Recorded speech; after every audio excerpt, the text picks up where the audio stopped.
everyone, and welcome to our live review of Monster Hunter Wilds. If you're not a fan of the franchise, you may not realize it, but there have been 25 Monster Hunter games since the franchise launched in the early 2000s. That is basically one game per year, but this one, at least according to Capcom, is one that is supposed to flip the script and change the game fairly drastically, make it to appeal to a wider audience. We'll see if that's the case. Alongside me to discuss that is Matt Keil. Now, Matt, you have not been a big fan of Monster Hunter in the past, right? No, I don't really like these games. I think they're clunky and annoying and kind of mean. There's a lot of hunting down animals that don't really do anything to you, and I don't particularly like that. Have you heard the new messaging for that? That they're calling the herd, that there's too many of the creatures? Yeah, I mean, they always have some excuse in the newer ones. Like I think Worlds was like, oh, we're going to study, it's a new continent, so we're going to study them all. Yeah. By killing them and dragging their organs back to some weirdo back at the base who's going to, I guess, dissect them or something. I don't know. Yeah. Because really, all you do is make clothes out of them. Yeah, either weapons or new armor. That's pretty much what you do. It's just too repetitive for me. It's like, because it's not like you can kill one boss and come back and make the new thing. You need like 4 of them. Mm-hmm. You need like all these different scales from this thing and all these different tufts of fur from these other things. And you can only carry so much, and then you get too tired, and then your stamina bar goes out, and then you have to go camp, and then you have to play the camping mini game, and then you have to go back to base, and then you have to go, and it's just like it's controls I hate, progression that's way too slow to interest me, a base premise that I think is cruel and kind of gross, and like it's so stop and start that it gives me every 5 minutes it gives me a chance to think about why I'm doing what I'm doing. Well, one thing I will say is that Capcom tried to change the game to make it more palatable to people like you. But did they Monster Hunter try? Okay, first we're going to talk about the story. Now, Matt, the story in Monster Hunter games typically is nothing. It's usually just like a premise. It's like there's this area where there's a bunch of living things over here. Why are they still alive? Like that's basically we need to do something about that. And again, that majestic beast would make an amazing set of pants. Like that's Monster Hunter essentially. It kind of is. I think in an aggressive effort to make it more palatable to more casual players and maybe people like you, there's a way bigger story element in this. I mean, I realize I am the odd man out on this series. Yeah, I understand that like people love this thing, and I just don't. Yeah, I just don't get it. Well, the story in this is way more cinematic. There's like cutscenes, full on CG. Like Capcom definitely, I think, realized like, hey, we have this big hit on our hands, but there's really no like lore to it. There's no canon. There's no backstory. No, I don't even know if I've ever seen a world map that tries to make sense of where all these places are. No. So I think this is the beginning of Capcom trying. Well, this one does have a legitimate plot. It'll be interesting to see if ultimately this is something that carries into the next game or if it's like a one-off thing. But basically, you are a part of a hunting tour headed to the Forbidden Lands. It's this area that no one has visited for like 1,000 years and is thought to be uninhabited.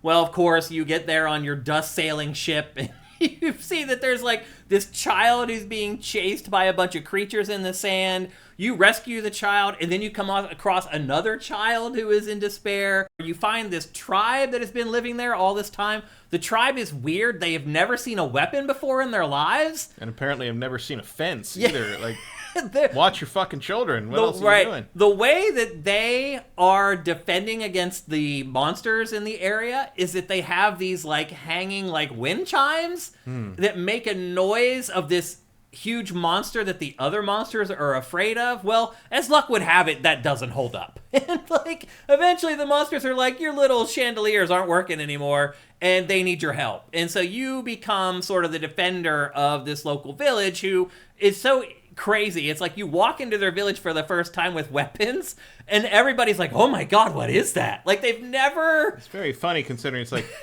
babies know how to hit things with a stick. Like, what are you talking about? They've been living for centuries next to these gigantic creatures, and they never learned how to sharpen something into a blade. Or like just to like, what are you eating? Even if you're eating just plants, like you never invented a sickle or a. And then at one point they mention Earth. Is this franchise set on Earth? Who knows what I'm getting here. And then the overall goal of the game is you discover this young boy who's not a part of the tribe that you find. He's a part of some other tribe who has been living in fear of this mythical creature called the White Wraith. And your objective is to find his tribe and reunite him with the tribe. And along the way, you rub elbows with the White Wraith and blah, blah, blah. And then there's the subtext of the creatures are attacking the local villages, so you're protecting the villages. And in turn, the villages let you set up your little shops where you can craft your armor and you can buy all your stuff and that sort of thing. One of the big changes that they wanted to make for this was to allow you to stay out into the field, and we'll get into a little bit more of that later, but they wanted to let you stay out in the field as long as you wanted to, but the way the campaign is set up, it plays exactly like the old Monster Hunter games, because they're constantly making you come back to camp to have a conversation with somebody, which will then start the next objective. So there are drastic changes to this game structurally, but most of them do not appeal to the actual single-player content that you're playing through. So as someone who has not enjoyed Monster Hunter in the past, a lot of the changes to this I feel like are going to be moot for you. Although there is more of a story in this, it is not very good. One thing I will say is that it is briskly paced. Like, it never lingers on like one plot point for like 40 minutes. Like, you go out, you complete a mission, you come back, something else has happened. And now there's a new reason where you need to go out and help somebody or find a creature or whatever. They do a pretty good job of rationalizing what you're doing and consistently giving you a new motivation to do it. Still, even though the pacing is good, the plot itself is not. Right. But do you think that like someone who is an old school Monster Hunter fan, are they gonna care about that? Or are they just gonna feel like it's interfering with the rhythm of the Monster Hunter grind that they kind of signed up for? So this campaign is about 12 hours long, and once you get past that, then it just becomes Monster Hunter for the OGs, where you're just going out and hunting. So that's the other thing, too, is you could get a lot of playtime out of this. The actual campaign in this is only about 10 to 12 hours long. So the story and the plot, the cinematics and that kind of stuff, it doesn't last throughout the entirety of the game. At a certain point, that just cuts off, and then the people that you were talking about get exactly what they wanted. But the bottom line is that the story in this is very flimsy. It's something that probably should have been resolved in like an hour or two, and they drag it out like over 12 hours. They do keep giving you like little subtext and little side missions to handle, but the overarching plot is dragged out way too long and not all that interesting. I'm going to give it a 5. Okay, next up we're going to discuss the options in Monster Hunter Wild, and this is probably the place where the game has changed the most, at least according to Capcom anyway, because the game is now designed to be seamless and set in an open world where you can go out and stay out in the open world and play out there as long as you want and then go back when you want to. And to be fair, if you want to do that in the campaign, you can. You can stay out and fight creatures if you want to and not go back and get your accolades and all your... That is a pretty big change. It is a big change, but again, if you want the plot to go forward and you want to keep making progress in the campaign, you do have to keep going back to camp. So the option to do it is there, but the way the game is also designed, it convinces the player to keep going back and play it kind of the old way, unfortunately, which I found interesting, because that was the big change for this. It's like, you don't have to keep going back to camp. Like, you can just stay out there and keep hunting. And again, you can, but the other twist in this is that, like, you can't just go kill whatever you want to out there. You need to be sanctioned by the Monster Hunter Guild or whatever to fight enemies. So you may get out there and you start fighting this big boss or whatever. All of a sudden, like, you're the head of the mission or whatever, be like, you can't fight this guy. We have not sanctioned you to kill that monster yet. So it takes away from the ability to just go out into the world and hunt as you want to. The other thing I would say, too, is this game is called Monster Hunter. There's no hunting in it anymore. So it used to be, you even remember probably from Monster Hunter Try, you would like throw down bait and you'd find their tracks and follow up. That doesn't happen at all anymore. And the reason that doesn't happen is because you've been given a mount in this game called a secret. And they're basically a cross between like an ostrich and a velociraptor. And they're awesome, actually. They're really a great addition to the game, and I really like them. But it changes the whole tone of the game because they will take you places automatically. You hop on the secret, it just follows those green flies to the next mission. They're called secrets? Seikret. It's spelled differently, but pronounced that way. Yeah. And so you hop on these things, and you can just control the speed, and they automatically run to where you need to go. And I feel like part of Monster Hunter in the past has been like, these worlds aren't open world, but they're still big. But you had to run on foot. And so it made them feel bigger because you had to run. Now that you have this mount that gets you there literally in like 10 or 15 seconds, the game feels smaller. It's really a weird dichotomy that this game presents. Because it used to take you like 20 minutes to get to the edge of the world. Now you're there in like 2 minutes. That part of it is great, but it does, I feel like, take away a little bit of the Monster Hunter mythos. It takes away from the hunting. It takes away from the hunt, in all honesty. Not that those were even things that I really like, but going back to what you're saying about the fans who've been playing it for a long time, I feel like that's something that they will miss the most, more than anything. And so you go out, you fight monsters, you kill them, and then you carve meat out of them. And you get scales and all this different stuff that you can use that you take back to the base, to the crafting station, and they will build you new armor, they will build you new weapons based upon the stuff that you collected from the monsters that you kill. And that is the loop.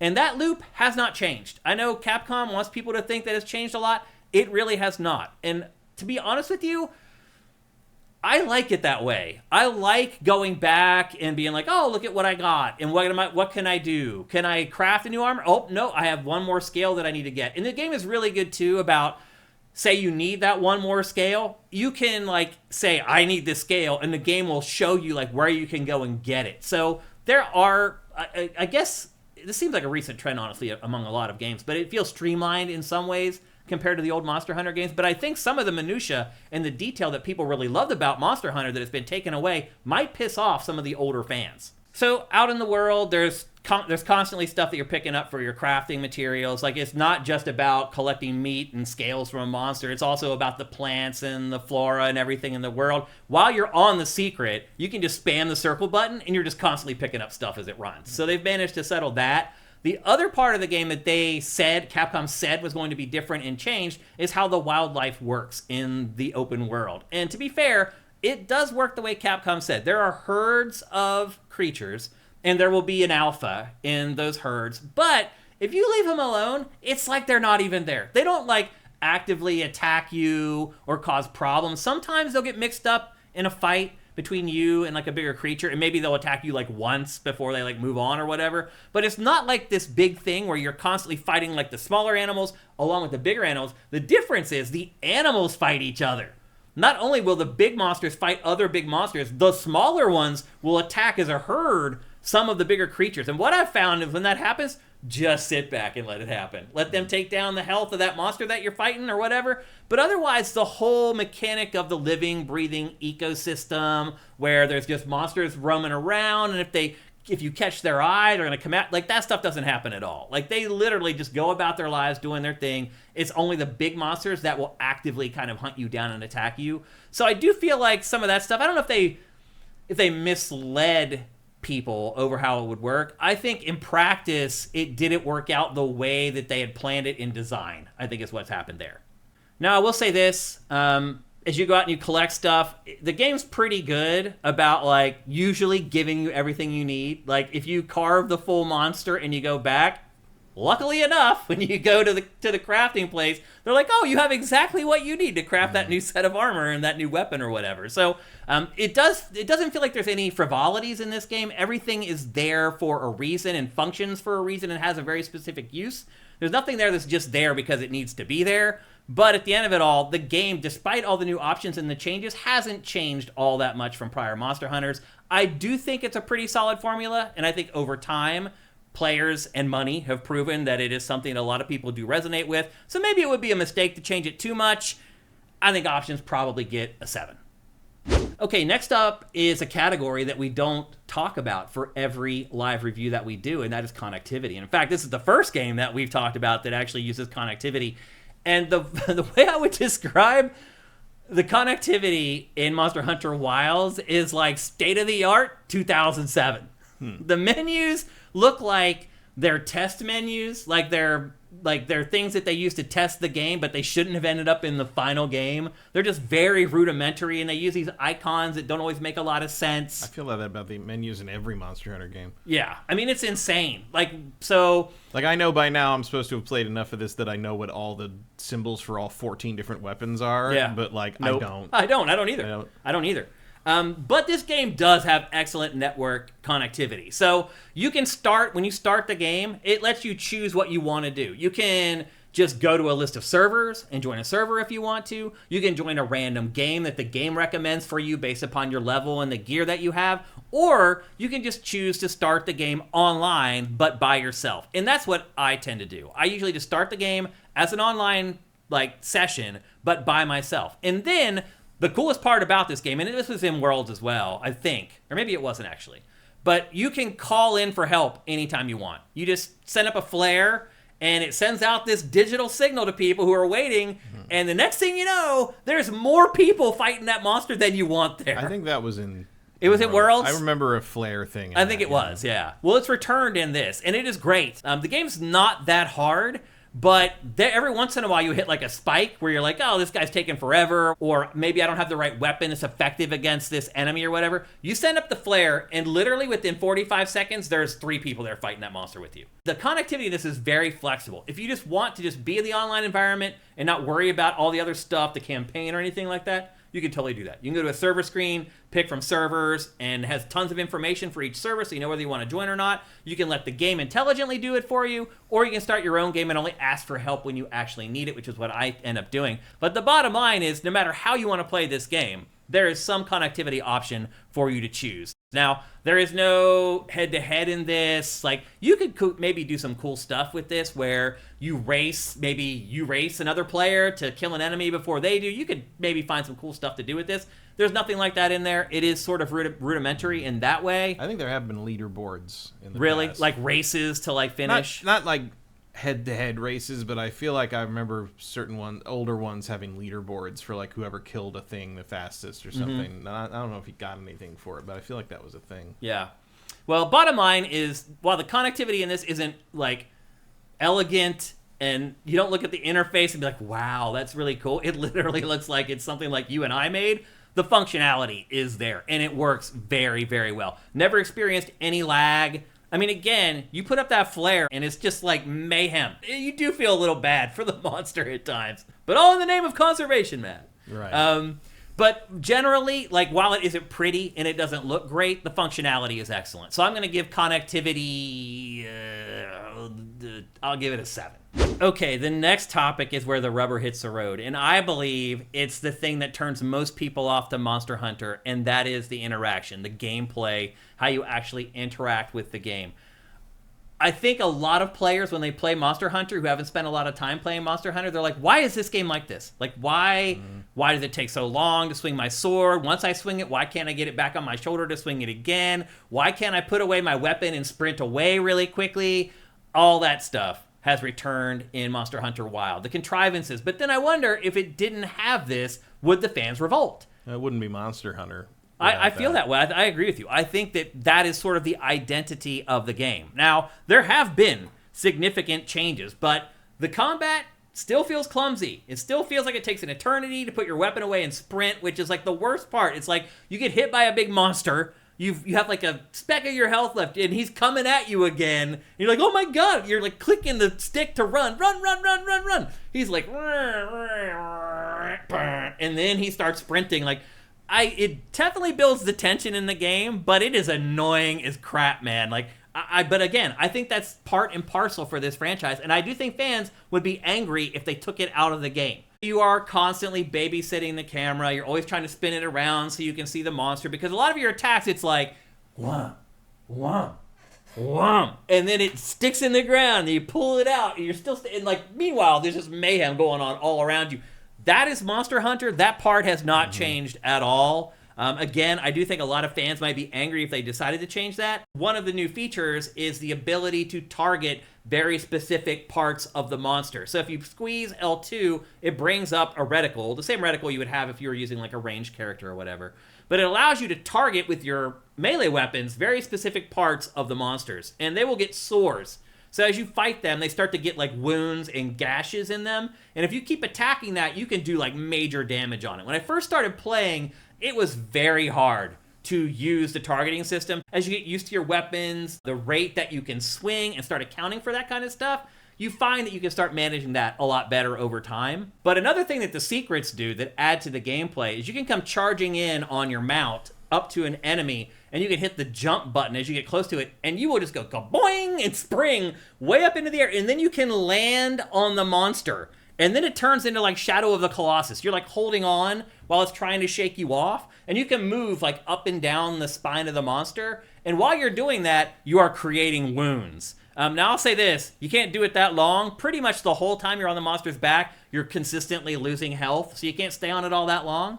But if you stay on there for 10 or 15 seconds, you've usually opened up a couple different wounds. They toss you off, and then everybody starts attacking those wounds. And one thing I will say, it does feel unbalanced. If you start attacking the wounds, you can take out monsters like before they get to like their third stage. And by stage, I mean, okay, this is the third time I've limped off. There are some monsters that if you really attack the wounds in this, they only walk off once before you kill them. And I honestly don't have a problem with that because the enemies in this, as always, are damage sponges. It takes a ton of damage. I also wish I could see their health bar. Why do you think they won't put a health bar in Monster Hunter for the monsters? I don't know. I mean, I guess they think it adds tension or something. I can't think of too many other games that do it. Maybe the last vestige of the hunter aspect, because you're supposed to kind of figure these things out by observing. That's a good point. That's the only thing left if you're using the secret to sort of hunt them down. Yeah. The only hunting you have left is sort of using the body language of the target to guess where you are in the fight. Yeah. And the other thing that the wounds do is if you do attack that leg that has a wound on it and you keep going after it, you can break off parts of the monster that he will leave behind when he goes to the next area, limps off to the next area, and you can go and carve those parts. And so using the wound mechanics in this actually is a huge boon as far as gathering resources that help you build armor and new weapons, because you'll get extra scales or extra animal meat from the part that you chopped off. They're pretty handy. Like, I recommend not just trying to kill monsters right away. Try to take off the parts first before you kill them, because you'll get way more resources ultimately from that kill. That's the other thing I would say. The menu system in this is bonkers. Like, you hold L1 and it brings up the first menu that lets you select from 4 base options, and then you select that, and then it takes you to the actual 4 things that you can select. And you're trying to do this, there's no pausing in this game. So you're trying to do this while you're running away, while you're trying to take health, you're going through this crazy menu or whatever. And then the secrets feel great to control. They're not great in combat. You can fight when you're mounted on them, but it seems like the damage output is like way muted. So I ride into the fight on the secret, I bound off of the secret, and then start the fight proper. I hardly ever get back on the secret. The only time I do is when I'm really in a pinch and I need to get out of a tough spot. You just tap up on the D-pad and you will automatically mount the secret. And so I've found that it's easier to get out of tight situations using the secret than sheathing your weapon and then waiting for that awkward pause before you can start sprinting away. Also, the secrets can run way faster than you can sprint. Again, the secret's a great addition to this franchise, without a doubt. Some of the other more tertiary gameplay, there's a whole fishing element to the game where you get lures, and the fishing itself is very simple. You toss your line out there. As soon as the fish takes it, you just hit R2. There's no like moving the rod or timing it. You just hold R2 and you reel it in like every time. I've never failed in reeling in a fish. There's that whole element of it. There's also a bug hunting element where you get this like gun that shoots nets. And again, you have to access that through the awkward L button menu system. You got to go to the second level of that and select the gun. You shoot the gun and it collects insects, and you take those back to camp and you get rewarded with crap there. There's like 8 stations back at camp. Like, there's one for your palico, which is your little sidekick. The cat sidekicks have returned, which I love in this game. One thing I will say is even though they're called palicos, you cannot select a calico cat. But the palicos, they're just like a party member. You give them new armor, you give them new weapons, they earn new power-ups, you can semi-control them out in the field, you click the right stick to like target the enemy, and they can be pretty effective. Like, as I got further into the game, like, I didn't use them that much in the early going. As they started building up in power, they started becoming a force where you can actually like combo and do stuff with them. As far as the attacks are concerned, it's pretty crazy how many attacks there are for each weapon. Now, I only played, there's 14 in the game, I use like 3 maybe. You only do so much for a review. But what I found is that like each weapon has way more attacks than you would ever think. There's all kinds of weird modifiers where it's like you hold L2 and tap triangle, or hold L2 and tap the circle button. There's an attack where it's triangle and circle together. I mean, they've had most of these weapons for, they haven't changed them in a long time.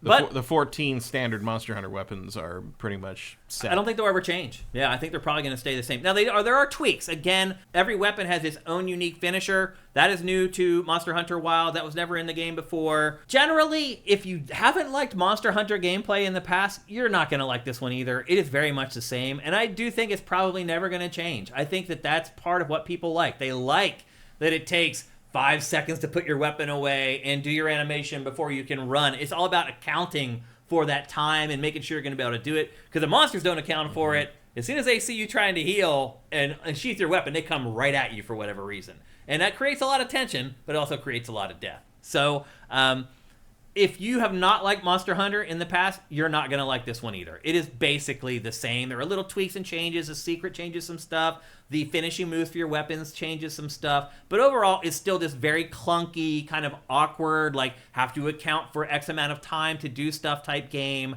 I think I would probably give the gameplay, the interaction in this, it's either a 6 or a 7.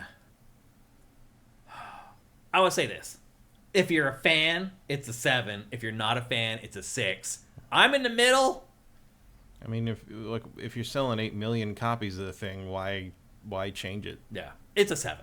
Now I'm going to give it a 7 for interaction. Okay, next up, we're going to discuss the graphics in this game. Have you ever been impressed with the graphics in a Monster Hunter game, Matt? I thought Worlds looked pretty good. Yeah. Like, for the time. I think it was the first Monster Hunter game that I didn't think looked below the curve. Yeah. Would you agree with that? Yeah, I think so, yeah. It felt like it was on par with other games. Yeah. This game I've been impressed by the animation of some of the monsters before, but overall graphics, I think World was the first one that felt current. Yeah. And it also was maybe the first one that felt as big as they wanted you to think things were. Yeah. And I think that is a big goal for Monster Hunter Wilds in general, is to maybe have the actual game reach the perception of the player. Because it feels like this big, gigantic game, but a lot of the elements of it in the past haven't been up to scratch with other big games, big budget games.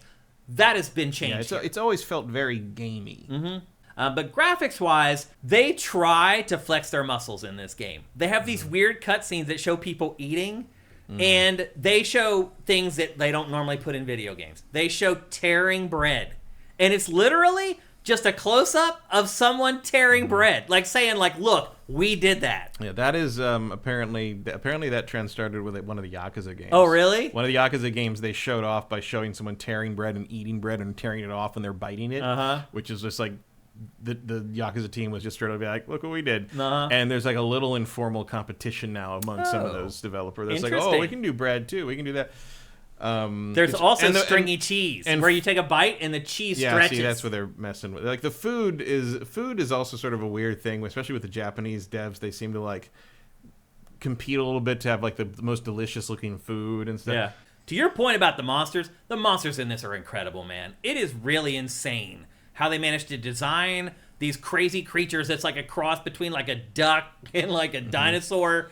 And somehow they all move like it feels like they could be real. That the animation for animating something that large with that much mass and making it seem real, the limping away animations, like tug at the heartstrings, like the creatures in this are definitely the highlight, because the world is not. Which is ironic considering the last game was Worlds and this game is Wilds. Really, the focus is on the wild here, the wildlife. So the herds of monsters, how they react and cruise through, like the plains, the massive creatures, how they fight each other. Just animating two gigantic creatures fighting each other on the fly, not in a cutscene where it's all choreographed and pre-animated, letting them fight each other out in an open world. It's pretty impressive, man. This game is, again, like all Capcom's games, is built on the Resident Evil engine. It's pretty amazing what they're getting out of that freaking engine. It really is. Like, it's surprising to me how good this game looks at times. Although it sounds like I dodged a bullet because I would have bought this on PC, and apparently the PC version is not in good shape. Yeah, I've been playing the PS5 version, so you can choose either quality or frame rate, and then you can choose 120 frames per second mode. And if you don't have a TV that supports 120 frames per second, it locks it at 30, but you can go in and unselect an option that will unlock the frame rate as well if you want to. It runs great on PS5. I never had any problem, and I was playing on quality, not on frame rate. I never had problems with the game chugging. overall, the game looks good. You can be fighting a monster. There's 6 dudes piling on, jumping on, coming off of their secrets. You're hacking and slashing. Like, it just runs like lightning on PS5 anyway. So I think I haven't played Xbox Series. I don't know if it's as good, but PlayStation 5 does run really well. And obviously, to your point, the PC versions have issues right now. They'll probably get them sorted out in a month. So I'm going to give graphics for Monster Hunter Wilds an 8.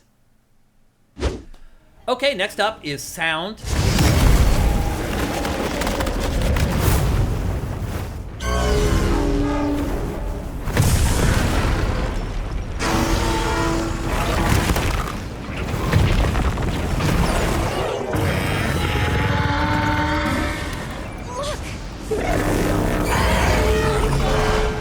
that monster absorbing its energy?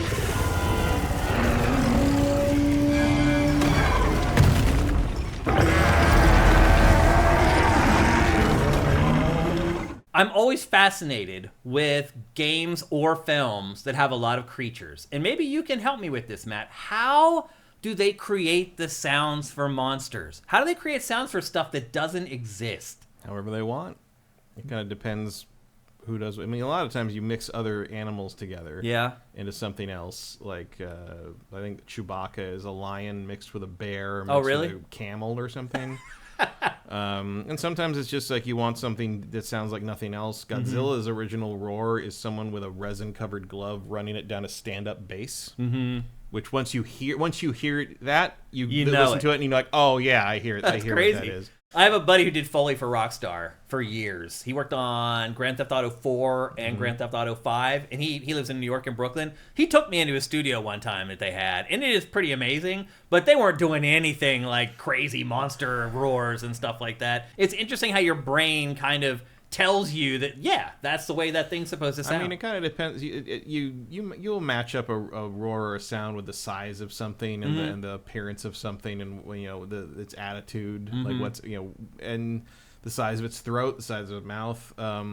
Foley, again, you'll find that Foley and sound guys really do think about that stuff. Like they will look at a creature and be like, if I mix this and this and this together, I bet I can come up with something that sounds like it would come out of that thing. And sometimes. So a sound that you don't think would come out of something is even like I don't know if anyone would really have thought that the T-Rex in Jurassic Park would have that that horn, that foghorn sound that it has. But I think that's iconic to that roar, and it makes it have that extra power. And I have it, and if you can think outside the box of what a normal monster should sound like and add a little something. The other thing about this is the monster roars in this are a gameplay element. So when they roar, the screen goes like it shakes and it gets all blurry and you can't do anything. You're basically frozen. The voice acting in this is great. You can just tell that Capcom has a big budget for the game and they got a bunch of great voice actors. Also, they got their stable voice actors now from the Resident Evil. They've got a bunch of great people they're to really pull good from now for everything. Everybody in this sounds great. Even the bit characters. Honestly, the Resident Evil remakes have really kind of built Capcom up into one of the most dependable, top tier developer in terms of delivering quality, in terms of production and performance. And here's something interesting. If you're a fan of game trailers, one of the vendors in the base camp is Rich Brown. Rich Brown worked at Game Trailers with me. He did voiceover work for us. He was the voice of GT Countdown. So GT Countdown. He actually sounds almost like Kratos. Did you bring me some? Sweet deal. Honey is the sticky secret to our healing potions. The music is very subdued and under registered, I think. I mean, you don't hear it a lot of times. Like, I don't know. Maybe I need to turn it up more. I think it was set to like 80 out of 100 by default or something like that. But music wasn't something that I really noticed, and it's something that I always listen for. And it wasn't something that was really prevalent. But the sound effects, the monster, the creature sounds, the voiceover, all that stuff is excellent. I'm giving sound an 8. Okay, next up is progression, the gameplay loop, leveling up, things like that. That's all in progression. And really, this is a very simple topic for Monster Hunter Wilds, because really, all that you need to do to progress is just follow the green flies. That's really all this game is. Follow the green flies, it'll take you wherever you need to go. Now, you can choose side missions and whatever. Those green flies will take you to the side missions, too. When did that start with the flies? Was that World? It was in Rise. Rise was after World. Yeah, so maybe Worlds was the first. World was in, like, World was the first one I'd played probably since Try, so I just didn't know if that was a... Yeah, I think that was the first one that had it. And then Rise had it big time, and I think that's just going to be a thing from now on. It makes sense that World would sort of set the tone for the rest of the series for a long time because it was so successful. But yeah.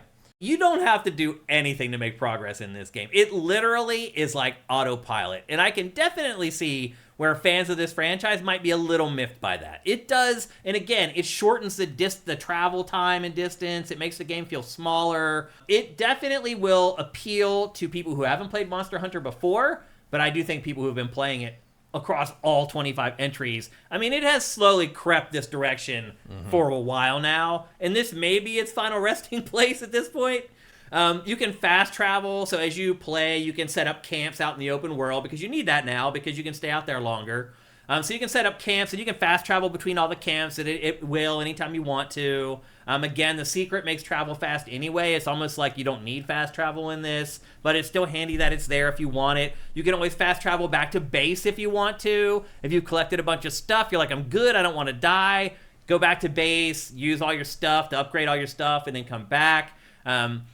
Again, I mentioned already, one of the big changes here is that it's an open world, and you can go out and you can finish your assigned hunt and keep hunting if you want to. That does work. And again, they've changed parts of the game, added the camps, added the cooking where you can cook anywhere to make it work with that structure. So you can stay out there and keep progressing on your own if you want to, and go back, keeping in mind that there are certain monsters that you can't hunt until your CO tells you that it's okay to hunt them. That's, again, is a little bit of a sticking point for me.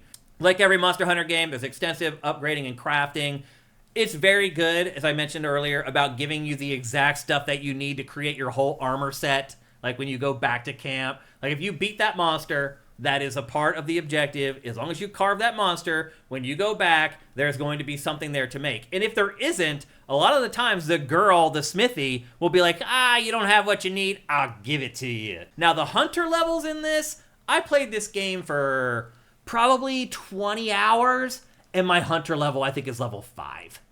So hunter levels are real slow, but this isn't an RPG where you level up and you're like, I'm going to assign a point to dexterity, and I'm going to assign a point to my... Like, that's not how it is. They just automatically level up. There are some spikes. I did occasionally come across a couple monsters. Like, for the most part, I played this by myself, Matt, and did not have to call people in at all. Playing through the campaign, like, I think there were 2 monsters I fought in the campaign where I needed help. Where I fought it for, like, twice and died and was like, I can't do this. And had to call people in with the flare. Otherwise, I fought these gigantic monsters all on my own. Just me and my secret and my palico. So I do think this is probably the easiest Monster Hunter that I've ever played. Just giving the flexibility and how you progress through the game, that's a big, big shift for Monster Hunter. It's not as pronounced as I thought it was going to be. It's more pronounced in the post-game, after the campaign's over. And that's when you're just sent out into the open world and you can do whatever the hell you want.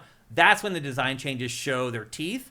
And I think that's where fans of the franchise are going to get the most out of it. For people like you and I who like the franchise, or maybe you don't, like you, but I do enjoy the franchise generally, and I feel like these changes, for me, have made the game better.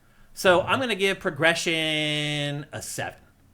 Okay, our final category is value, how long the game is, what's the replay value for the game like, and honestly, Matt, the replay value for this is like through the frickin' roof. Every weapon that you play as in this really is like playing a different game.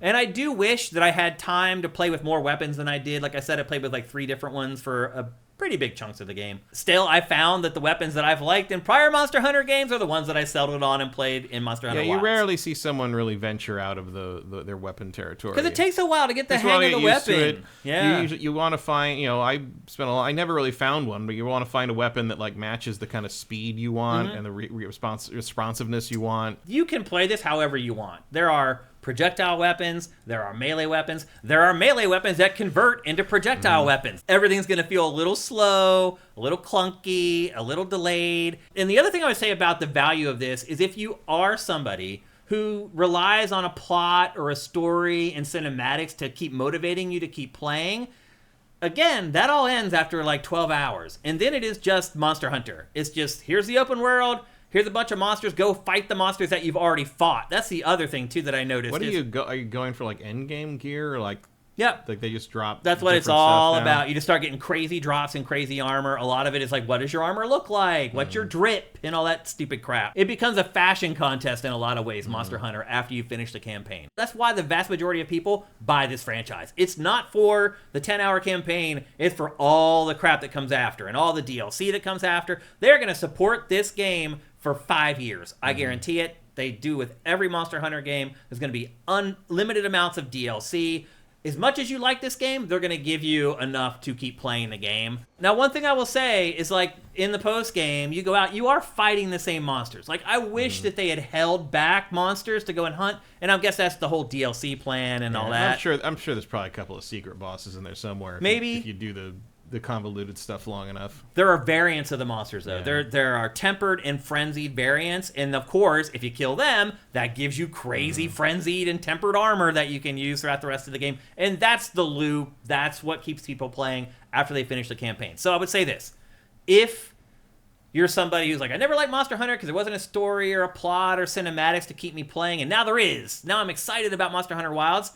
Keep in mind, it's only about 12 hours long. And if that's not enough for $70, then that's not a lot of value for you.